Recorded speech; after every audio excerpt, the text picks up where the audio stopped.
Le visiteur interstellaire 3I Atlas devient de plus en plus mystérieux. On vient de découvrir qu'il perd des tonnes d'eau, même s'il est bien trop loin du Soleil pour ça. Que se passe-t-il? Pourquoi 3 Atlas a-t-il commencé à pulvériser des liquides? Nous allons examiner les dernières découvertes et des images originales. Restez donc absolument jusqu'à la fin. Bienvenue à tous.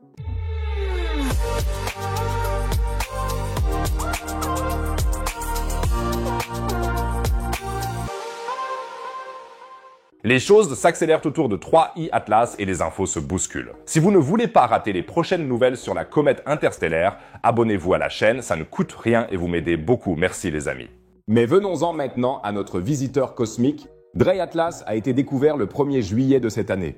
Il file à travers le système solaire à une vitesse presque 2 fois plus rapide que les précédents visiteurs interstellaires Oumuamua et Borisov. On parle ici de près de 60 km par seconde, soit plus de 200 000 km par heure. Une vitesse qui a complètement surpris les astronomes. En plus, elle est aussi nettement plus grande qu'Oumuamua et Borisov. Les astronomes estiment que son noyau mesure environ 5,6 km de diamètre, ce qui en fait un véritable mastodonte. Au début, on pensait qu'il faisait plus de 20 km, mais cette estimation a été revue à la baisse. Même les 5,6 km ne sont pas encore tout à fait sûrs. Des chercheurs ont découvert quelque chose de vraiment incroyable grâce au Neil Gehrels Swift Observatory, un satellite de recherche de la NASA. La comète perd de l'eau, et ce en quantité gigantesque. Les scientifiques ont pu détecter des émissions OH qui sont un indicateur clair de l'activité de l'eau. Le 31 juillet, ils ont détecté un taux de production d'eau d'environ 0,74 fois 10 puissance 27 molécules par seconde.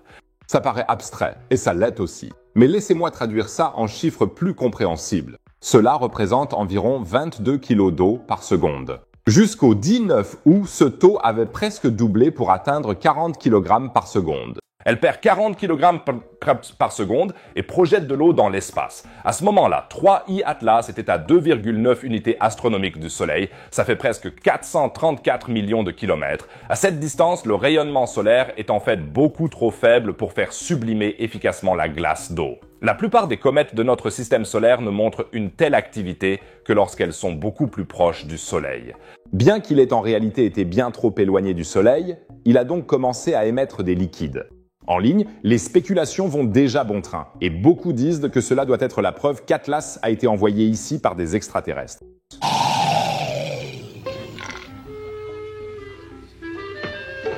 Ce serait certes spectaculaire, mais cela s'explique aussi de manière tout à fait terre-à-terre. Pour expliquer cette activité inhabituelle, les chercheurs ont développé une théorie fascinante. Ce sont peut-être de gros grains de glace dans la comète, c'est-à-dire dans l'enveloppe gazeuse de la comète, qui sont responsables de la présence d'eau.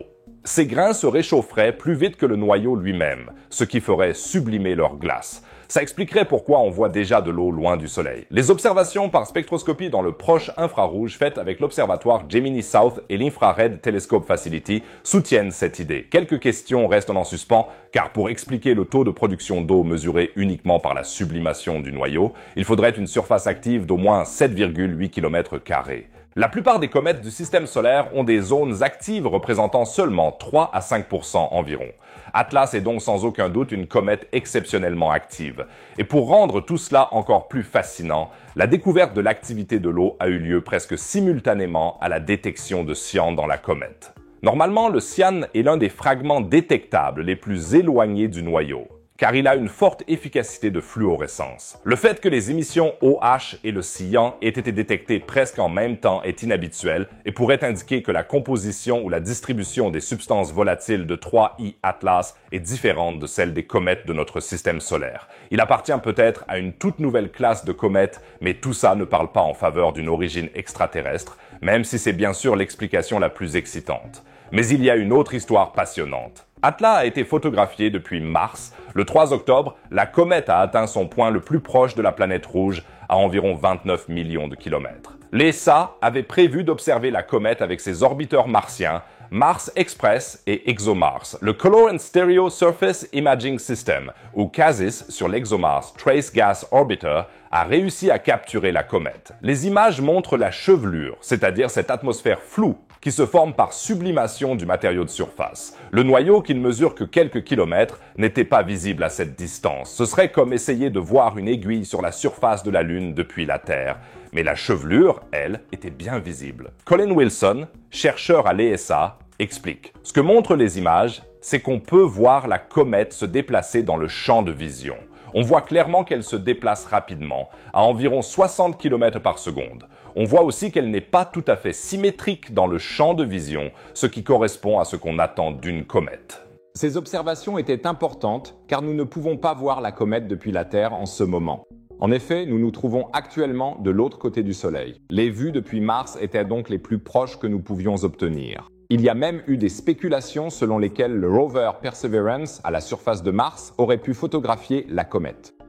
Un astronome amateur nommé Simeon Schmaus affirme avoir découvert une faible tache lumineuse sur des images empilées de la Mastcam Z, exactement à l'endroit où la comète était attendue. Cependant, la confirmation se fait encore attendre car la NASA ne peut actuellement pas faire de déclaration en raison du shutdown du gouvernement aux États-Unis et les données d'image elles-mêmes sont difficiles à interpréter. Il pourrait s'agir de la comète, mais cela pourrait aussi être l'un des orbiteurs martiens qui est passé dans le champ de l'image. On doit donc encore patienter un peu avant de savoir exactement ce que Perseverance a capturé. Mais rien que l'idée d'avoir photographié un objet interstellaire depuis la surface d'une autre planète avec un robot, c'est fou, non?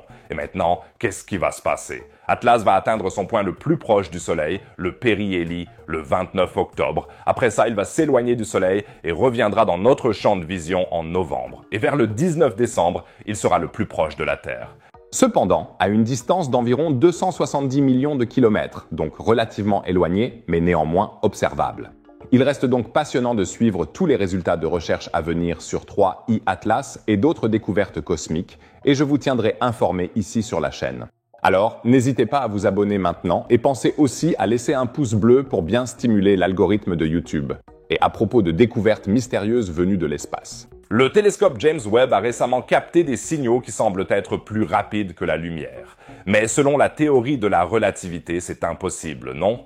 Einstein vient-il d'être contredit? Ou y a-t-il une autre explication à ces signaux? Vous le découvrirez dans la vidéo affichée en haut à droite. Regardez-la, elle est super intéressante. En bas à droite, vous trouverez comme d'habitude un autre sujet passionnant sur l'espace et la science. Sinon, je vous dis à la prochaine vidéo. À plus les amis!